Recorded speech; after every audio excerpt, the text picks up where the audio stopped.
Hi there, this is the Kettering University Library, and today we wanted to show you how to search citations in the library's new citation search. So the first thing you'll do is go to my.kettering.edu, click on Campus Resources, then Library from the dropdown. Skip over this first search box, which only searches kettering.edu pages, and come down here where it says Welcome to the Library. You'll click that link to get started. And then up at the top, you'll find the Citation Search. And what we're finding is that some students are having a really difficult time using the regular search to locate the articles that a professor assigns. So what we're seeing is that they're copying and pasting this whole thing into the library search, which just doesn't work. There's far too much punctuation in here to make sense to a regular search system. So let's go over the parts of the citation because you'll need to know that for the citation search. So the first part will be author and editor names and initials. Then you have the year it was published, the title of the article itself, the name of the journal it was published in, and then this number here, the first portion would be the volume number, and then the issue number. So it would be volume 107, issue 4.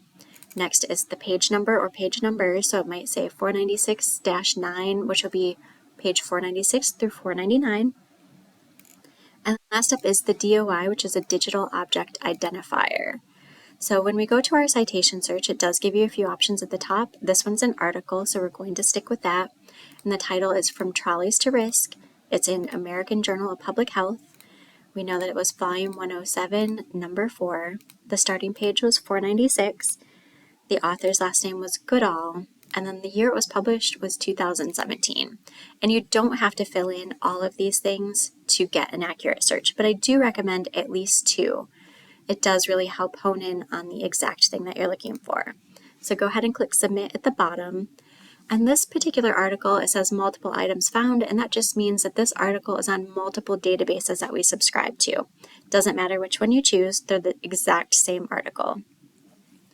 So you can click the title of the article or you can click Select Item. Either one will open up the article for you. And then you'll have some options over toward the right-hand side.